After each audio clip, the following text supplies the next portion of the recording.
Genji 2 is an action game which is based on Japanese history. Being based on history, the stages of the game will also be based on famous battles which actually took place in ancient Japan. So here's this giant enemy crab. Welcome to the Giant Enemy Crab Podcast. We made it again. Woo, let's go. Fanfare from everybody, even Strider. Hey. Giant enemy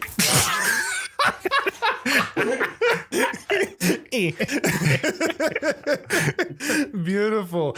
I'm Fliz, and I'm joined by these two wonderful gentlemen you may have just heard, Kyler. Hello. And Strider. It definitely was a may have heard. Today we have a subject that's near and dear to everybody's hearts. We're going to talk about Friendslop. And I don't, right off the bat, I don't mean that in a derogatory way. All right. My personal feelings towards Friendslop are not really applicable here. Right. What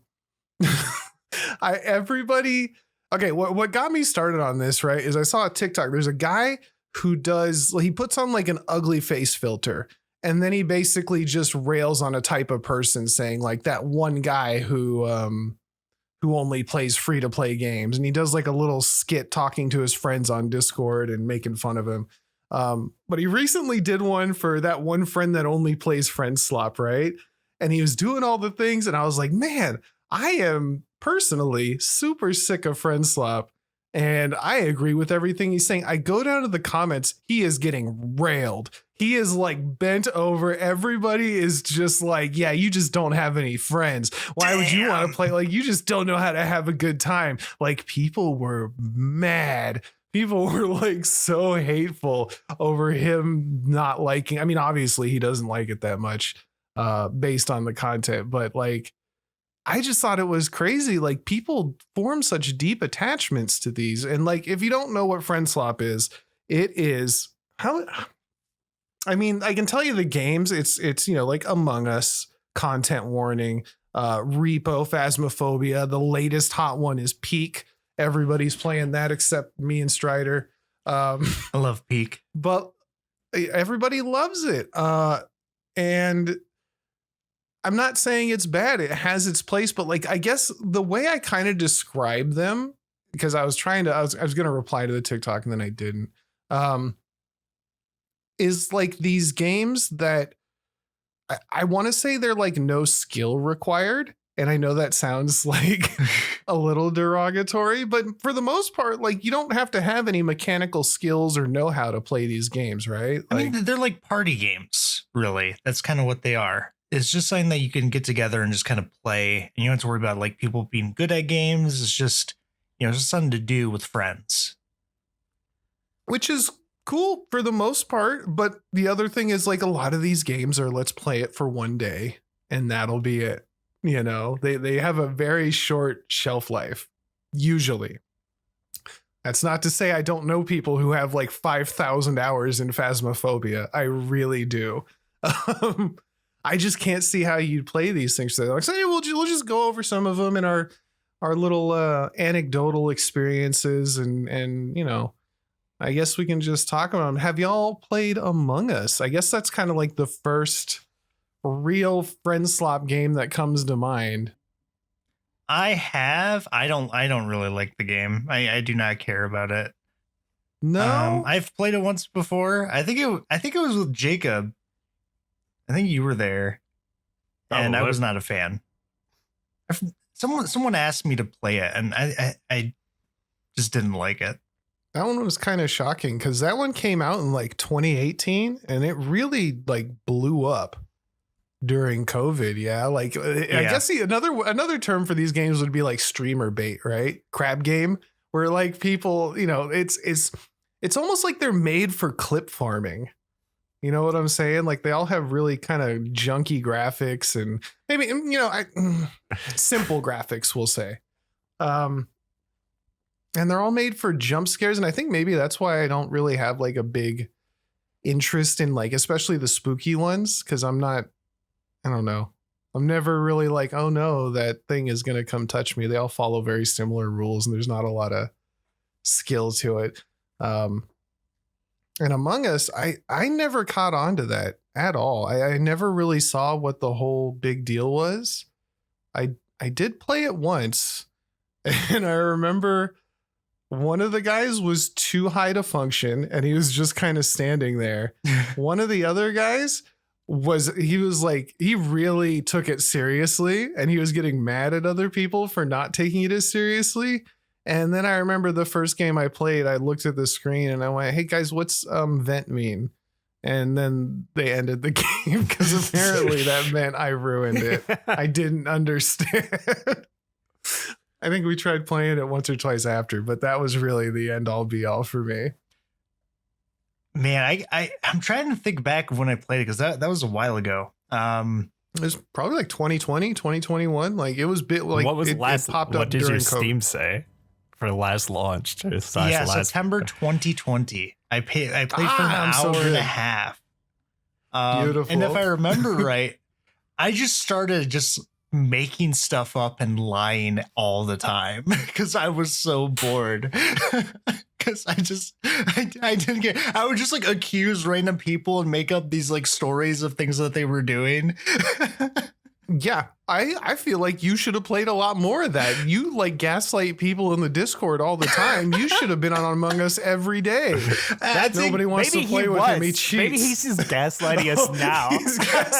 No, I remember he's got 1,000 hours on his alt. Fucking, he just won't talk up to him. That's where he learned. Zach was there, and he was getting so mad at me because I just would accuse him every round of being the guy.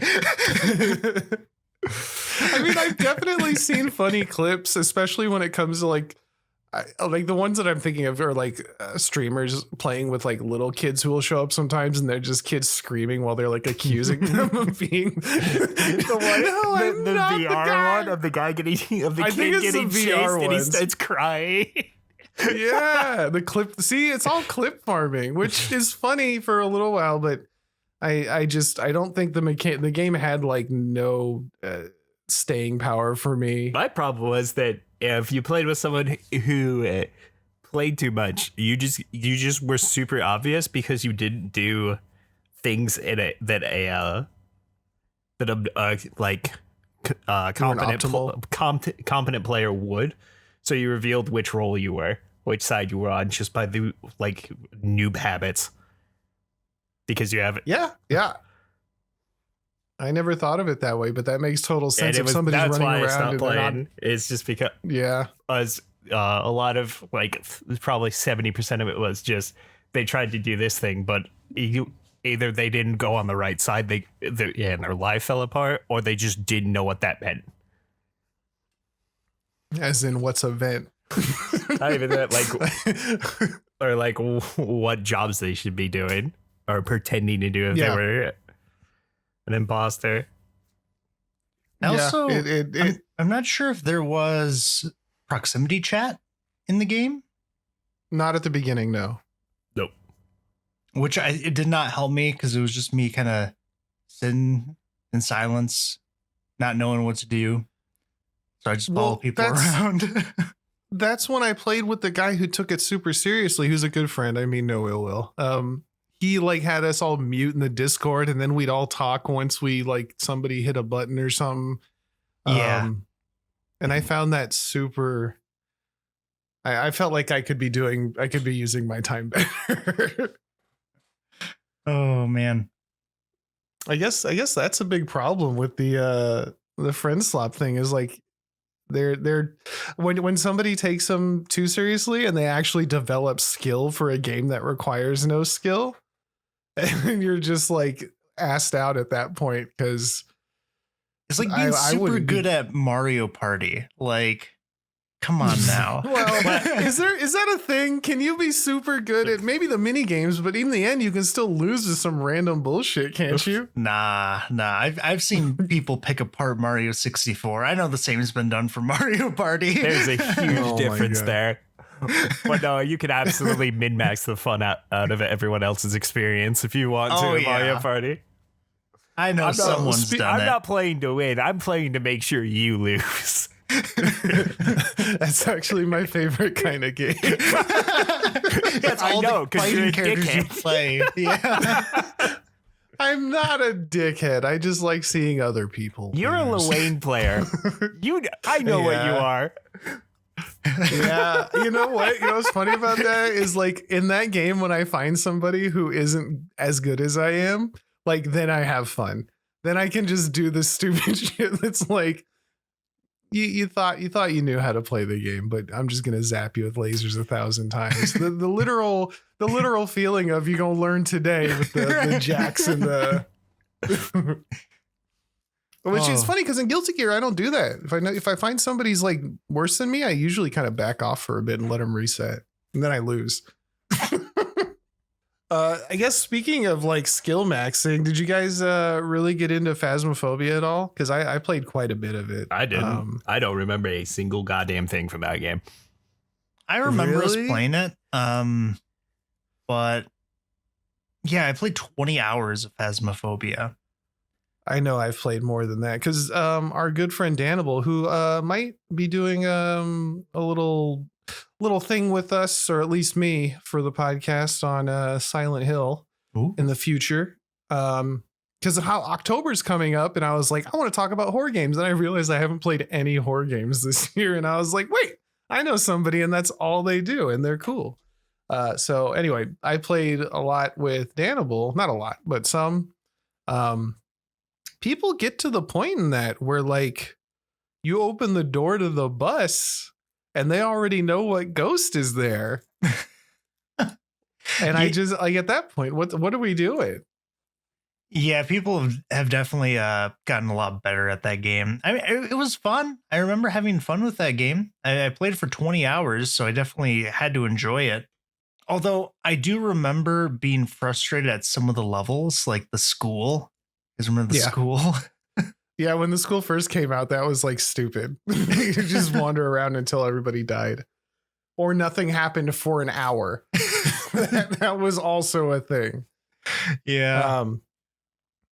Yeah, I think that kind of leads into like one of my issues with these games is I guess progression, for lack of a better term, isn't really like I don't know. It's not nearly as solid as it would be in other games. You know, I don't know if I ever feel like I'm really getting better or if I'm really earning anything besides leveling up for some unnecessary reason. I mean, I guess there's little things like in Phasmophobia, you get other equipment. I don't know if you unlock more stuff, but Yeah, you can unlock new equipment. I think it's scaled with your level, but eventually you'll get all of it. It's not like it's not super difficult or anything. Yeah. And then my other major problem with a lot, if you can't tell, I'm not a huge fan of these games. I try them, I play them. I'm not friendless. The idea of, and I know this is very popular, but when you die and you just have to sit there and watch somebody do something, I can't. I get fidgety.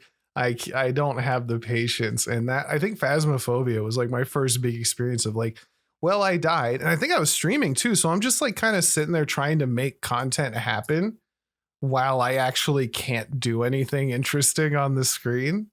It's not as easy as it sounds. You kind of just have to hope everybody else is doing fun stuff. And no, they're just walking around with their flashlight.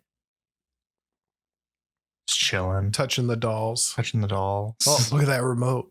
I mean, well, so like these games, I think there's a huge fun factor with these when nobody knows what's going on. Yeah. Like when the games first, like I said, they have a very short shelf life, at least, you know, to me. And, you know, as long as nobody knows what's happening, they are kind of fun, you know, when they're still surprising.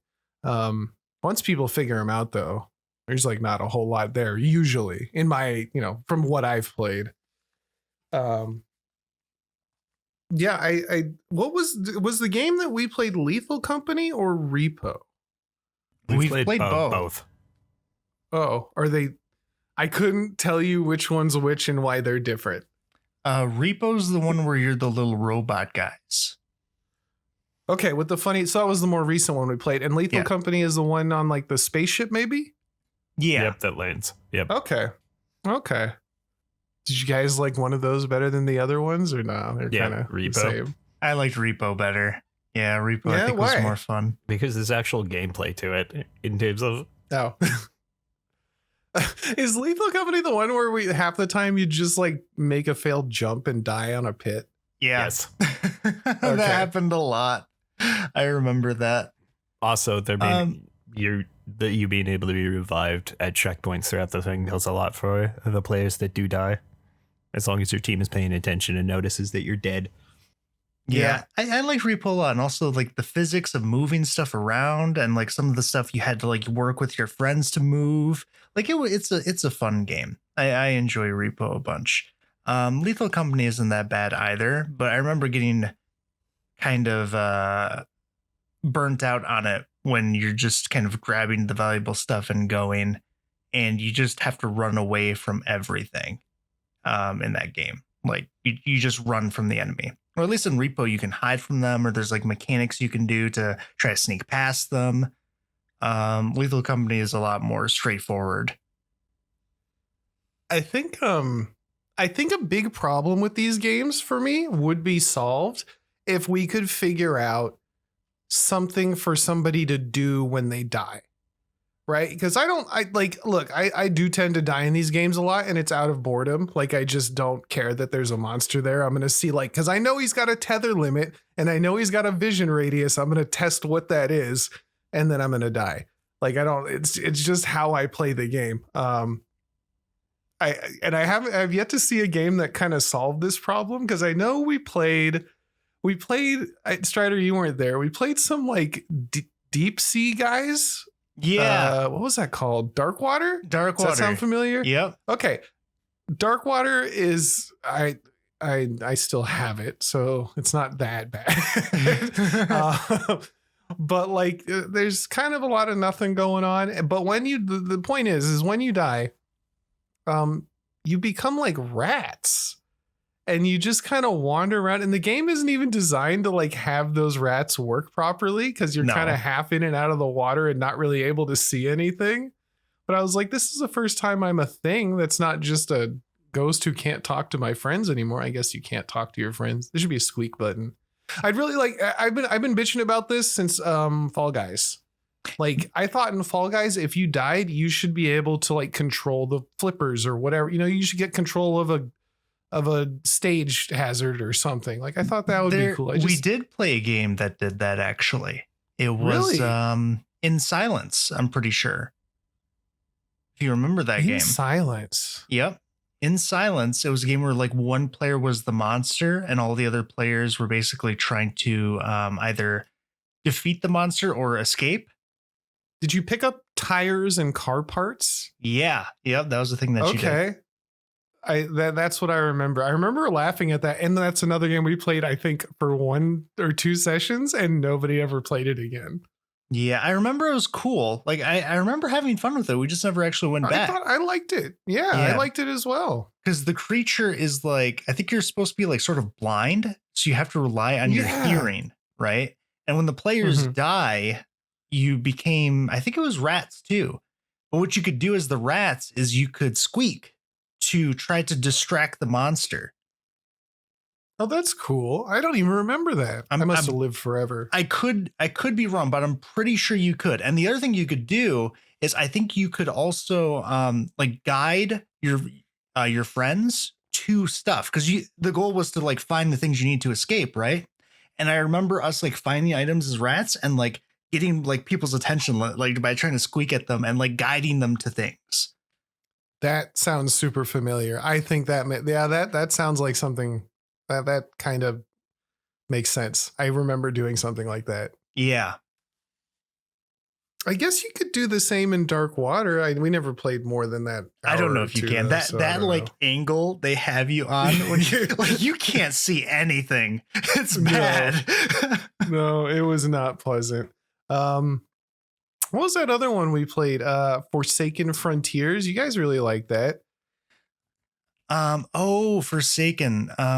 Yeah, that was definitely interesting. Is the first game that I was actually like kind of freaked out by. Like, getting legitimately lost in that game was very scary to me.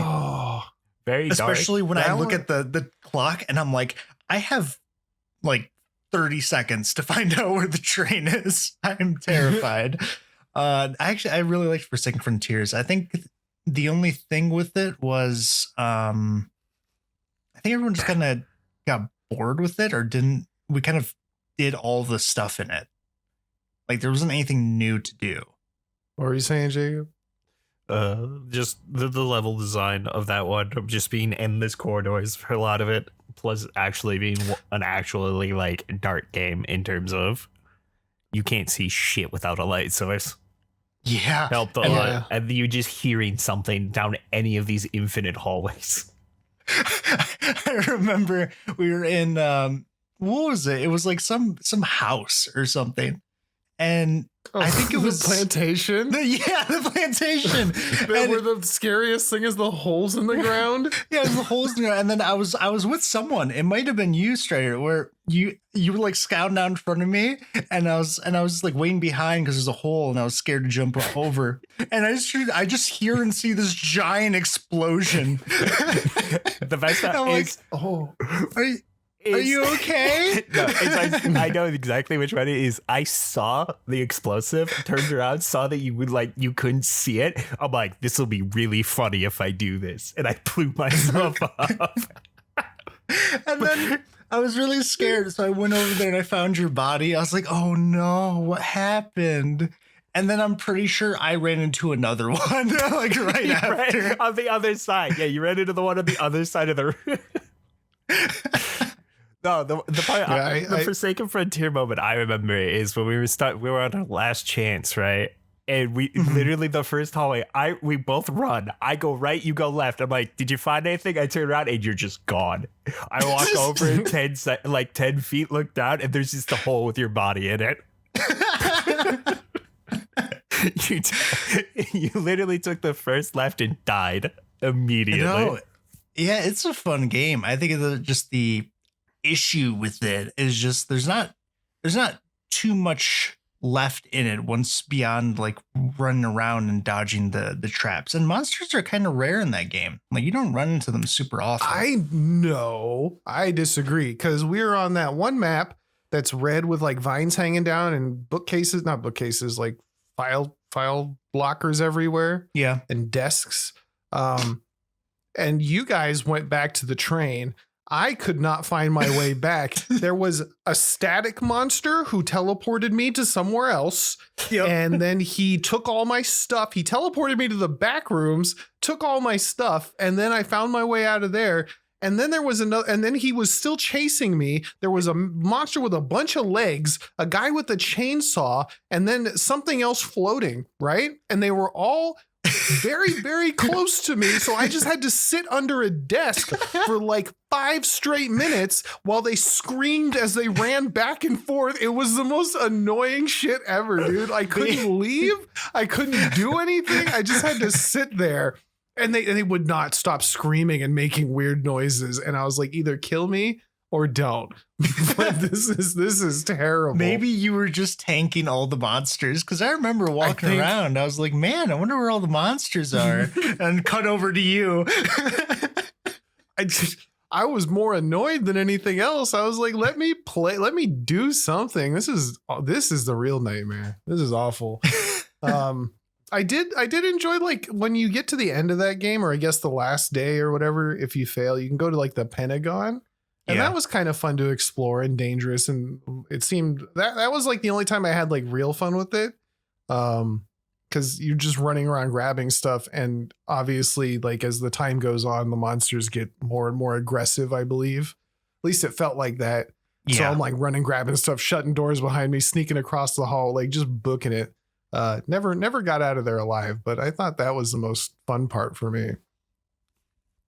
And the graphics. I really like the graphics on that game. Yeah. Very crunchy, like Golden. What's that game? What's that game that's hard to play? Golden Light. Yeah. Oh, you ever want a headache but some fun? Play Golden Light for an hour. See where you get. No, the aesthetic for Forsaken Frontiers is great. It's very unsettling and off-putting the whole time. Yeah, it reminds me of like what are those like ARGs you guys watch on YouTube sometimes? ARGs, with like the crunchy retro VHS graphics. Analog horror. Yeah, Analog horror. That's what I'm thinking of. Very analog horror. that's totally it. It's great. I really, really am a fan of it. Speaking of you being a fan of it, Peak is one that I've never I like see clips pop up on TikTok and I just swipe up. Like, I'm not watching that. I don't care. It looks like one of those games where you have to make your own fun and it's just people screaming all the time. But that's just an outsider's perspective who's tired of kind of Friendslop. What do you think about it since you've actually played? Dude, Peak is Peak. I love it. Why? I like Peak. What is so good about it that's better than everything else? Because it's like, it's actual, like, it's a fun game. Like, it's an actual game where you're not just running around, like, trying to look for, you know, like, items with value to churn in at the end. Like, it's an actual sort of puzzle game where you're trying to find your way up the mountain that you play with friends and you want to help them too, because if they die, it becomes more difficult for you. And you have to balance like all your items and make sure that you have stuff. You got to use things tactically to help you make climbs that you normally wouldn't be able to do. It's like an actually fun game to play too. And not just, you know, Friendslop. And on top of that, the mountain changes every day as well. So you can just keep going back and it's new every time. The more I see of it, the like, I should just try it, you know, considering everybody else has played it. And if you say there's actual gameplay, you know, that I find more interesting than a lot of what we've done. And the final level too, at the final level, which I guess spoilers, if you really care about Peak spoilers, you have to climb up the inside of a volcano. And it can be really difficult sometimes for some of them. Some are easier than others because it's all randomly generated. But there are a couple of moments where me and Soon were playing where I was like, I don't know how we're going to do this. Like, I really don't know what to do here. So we have to do this like whole, like, risk everything. If this doesn't work, we just lose. And when we try it and it works, oh my God, it's such a great feeling. It's such a good feeling. It's actually a fun game to play. That's what I enjoy about Peak. So would you kind of there was a game, what was that game played? We played a game a couple times and I think we all really liked most of it. Labyrinthine, remember that one? Yeah. Where it was technically Friendslop. I mean, I guess in the loosest sense of the term, but it had puzzles.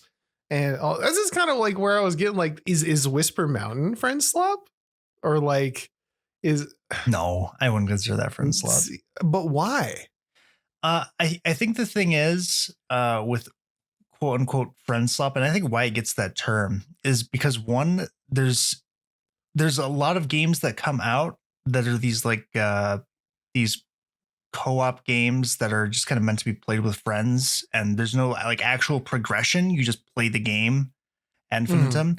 But then also there becomes a ton of clones of them, which kind of helps like sour like what the game actually is and kind of makes it feel like gives that slop feel to it. Because when Phasmophobia came out, like all the different Phasmophobia clones, there's so many of them. Do you remember Boomin? Yeah, Boomin. We played a bunch of stupid ass games. Oh my God, we played so many one and done like this is ass.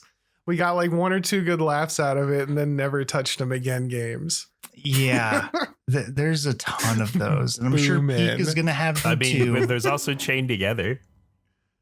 Chained Together. Yeah, we have a video of Chained Together, but you know what? Never went back. I think Soon or you suggested we do, and I was like, nah, I'm not playing that.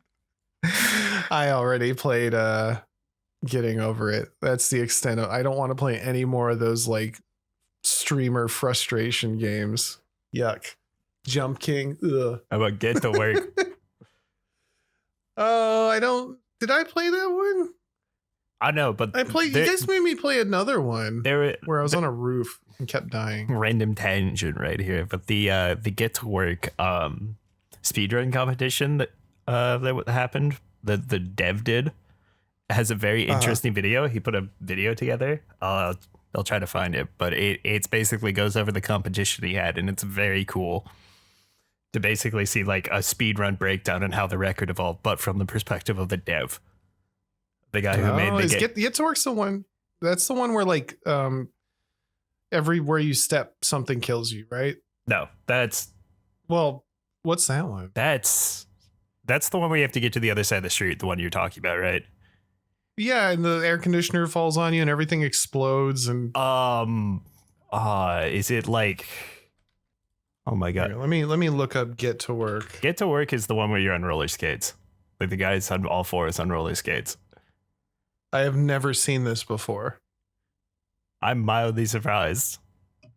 I have never seen this before. You guys made me play one. I really should open my Steam and see what it is. I played one of these, but I guess they're not really Friendslop because these are solo games. Yeah, I've never seen Get to Work. Interesting. Get Off Work. No, this is a horror game. Is this a horror game? What is this? This is some weird horror game that I don't know exists. Okay. But what I was saying is, I think if you wanted to coin a game as Friendslop, which it sounds so awful, it's pretty much those games where the main attraction to the game isn't so much the gameplay, but rather the like social experiences that the gameplay actually brings. That like the stories that come out of it. You know what I mean? Because Lethal Company, you're just kind of going inside all these tunnels and just grabbing random garbage, and then you leave and then you just repeat, and you don't get anything for it at the end. It's more just like the fun you have with other people is what actually makes the experience, and the game itself is just a tool. Hampered in solo play is the other. And it doesn't really work as well. The post I'm thinking of that I first saw called them Friendslop. Like the other term that it used in that post was that the entire point of them is for friend maxing. Yeah, and just to say too, I guess like it's not a bad thing. That's the one thing about the term Friendslop is it paints the games in negative light. I don't think it's really a bad thing. A game's a game. But there's definitely a lot of it. A lot of clones of games that have been popularized. That's kind of my the issue I was having though, because it felt like for a couple of weeks, every couple of days there's like, well, here's another $10 we're gonna spend on something that I'm gonna play for one day, which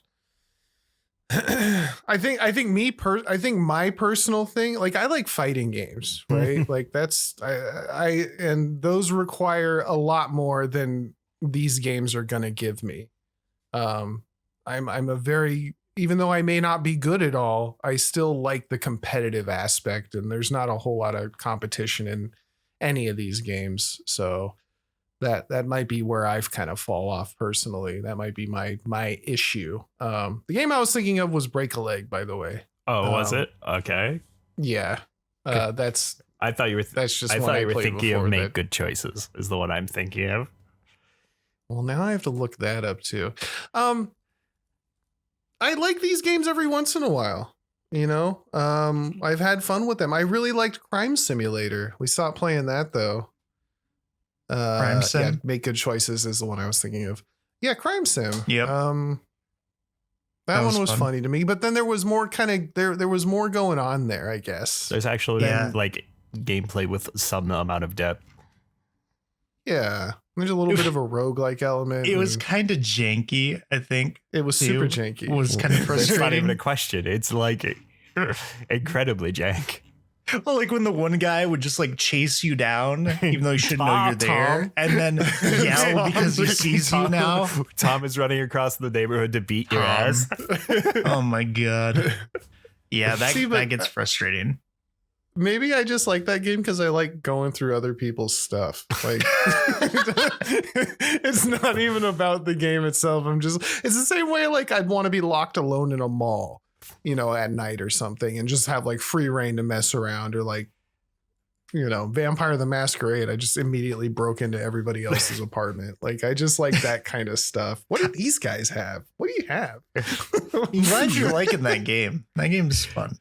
I want to play more of it, but you know, I'll wait for you when we both have time. Sounds good. Because it's one of those things that's like of its time, but also not a lot of things.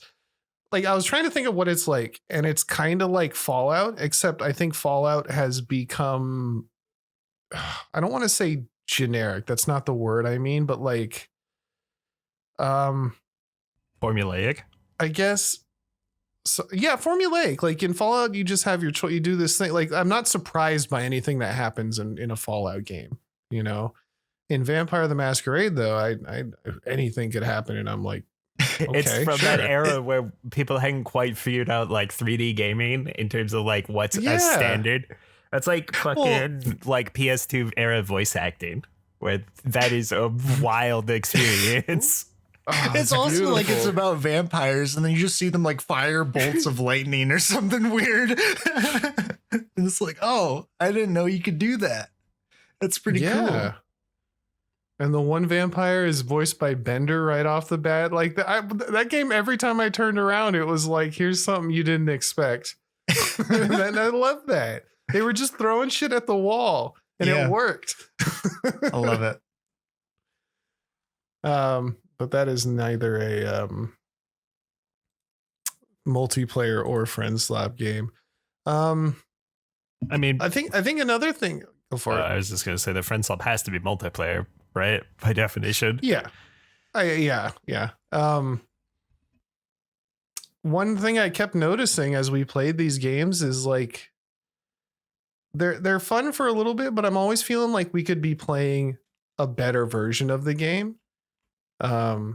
Like let's take Darkwater for instance. Like I still have I guess I did uninstall it. I lied. What's the game that's like that's a different viewpoint that we played? Barotrauma.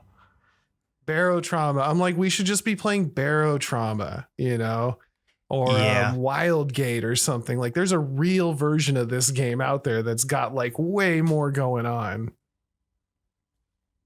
Yeah, that's true. These games are one of those things where you know, just the nature of them, you don't know how fun they're going to be until you actually get everyone in there to play it, because the gameplay is more, again, it's more reliant on your friend group to actually make it. It's not about the gameplay. Yeah. So, and I think that's why like it comes around where everyone's like buying so many, or they, you know, the game of the month or the game of the week. Why that happens is because sometimes you get them and they're only really fun for like that long because there's not much to it. You know what I mean? Yeah. Once they're solved, you know, once somebody knows too much about it, it's not fun anymore. Yeah. Yeah. That's just kind of the nature of it. And that can be just kind of how it is. That's like Peak we played for, me and Soon played for a while because, like I said, the mountains and stuff are all randomly generated. So it was cool to like come back the next day and try it again. But I remember we really didn't want to play when that one thing happened where they generated a map that was not possible to do. Like it literally could not be done. I'm pretty sure. And we heard about that and we're like, oh, and that kind of like put a damper on the game itself. Really? Yeah. I don't think it actually ever came out. Like I think they caught it before it released, but just hearing that was like potentially a thing. Even that alone put like a damper on it. So it's kind of strange how these games are really affected by perception of it. Like seeing other people have fun with the game can really affect it, but also seeing issues with the game can affect how and if you want to play it too. Yeah. I mean, like personally, I'm not like looking at streamer clips being like, oh, that looks great. Like that's not me. Yeah. But then again, we've played games like that where that's happened. And I'm like, we played the One Arm Chef and One Arm Robber or whatever. Yep. We had a lot of fun with those though for the one night that we played. Yeah. It's always the one time. Only once. Only once. Maybe if I was streaming again, we'd do them more. Cause I know I played a hell of a lot of crab games streaming. Way more than I need. I'm surprised that game got us pod. That thing was jank as hell. I enjoyed Crab Game. And I thought I was going to hate it too. That was the thing. I actually enjoyed they it. accused me of being like somebody in my chat accused me of being like a trend hopper or something. And I was like, that was weird. Man. I remember that when we just found it. I think you literally searched it. Or no, Eagles brought it up, I think. Very possibly. I can't remember. I think that's what it was. And we just all decided to get it because it was like $2. Yeah. And these, the funny thing is that these games are all cheap. They make bank. Oh, yeah. I think, so I was looking at some numbers. Among Us, the number I found, this seems low, 278 million profit or revenue rather. Among Us is free on mobile, right? Is the thing. Yeah. Yeah. So that may be why it's only got, because the other one that had a similar issue. So all of these have like Lethal Company's got 10 million sold. R.E.P.O has 14 million sold. Peak has 10 million sold already. And each of Lethal Company and R.E.P.O made like 100 million in revenue. Content Warning though, which is one I don't think I played. That one did something different where like it was free. They released it for free. Yep. For like a day or two. And like, I think it was like for the first 5 million people or something to claim it or something like that. It's like some million number, if I'm remembering correctly. Yeah. Well, and they ended up with only 2-something million sold compared to the 10 of everybody else. So I think that was maybe a little bit of a fumble, but there was like 6.2 million players or something like that. So. Oh no. Yeah, you were right. It was free for 24 hours. And it got claimed 6 million times in that 24 hours. Yep. And then they only ended up selling 2 million. So I'm sure they made money off it, right? But still, like, when your game is that cheap, I don't think it needs to be free. In my, humble opinion. I think you'd be surprised because there's that whole perception about the pricing for games for some people where if it's too low but still above zero, people just won't get it. It's like shovelware price is totally a thing. I don't know that because it's real easy to look up if a game is good at this point, right? Like Steam reviews, Reddit, like you can look up anything and just get all the information. You can try a game on Steam and return it if you finish in 2 hours. Like there's no reason not to try out a cheap game, right? But the other thing was like, they're like, well, if you don't want to play Friendslop, this was from that TikTok in the comments. They're like, what are you going to do? Go spend like $70 on Battlefield or something. And I'm like, I'm not doing that either. Like that sounds, man, because $10 for a game you're going to play for one day multiple times can seem like a lot, but I'm also, how many times have I paid like way more for a game I forced myself to try to enjoy because I spent so much money, Yeah. And at least the small amount you play it's usually a good time. It's just you don't want to go back. Yeah. Me especially. I don't really ever want to go back to these games once I play them. Yeah. But some people do, and some people will play Peak every day, which, I wish I could do that. Then again, I'm still getting, I just hit my 1,000th hour of Guilty Gear, so I'm getting my money's worth. If only it showed in my gameplay. Did you ever buy any of the DLC either? Or no. Yeah, I think I was hanging out with Strider here one day, and I wanted some of the skins that I'd never gotten. Oh, that's right. And then I'm still here using base skins today. Like, I don't know. I figured if I got that, if I got 1,000 hours out of something, I'm okay to buy like some DLC, I think that's okay.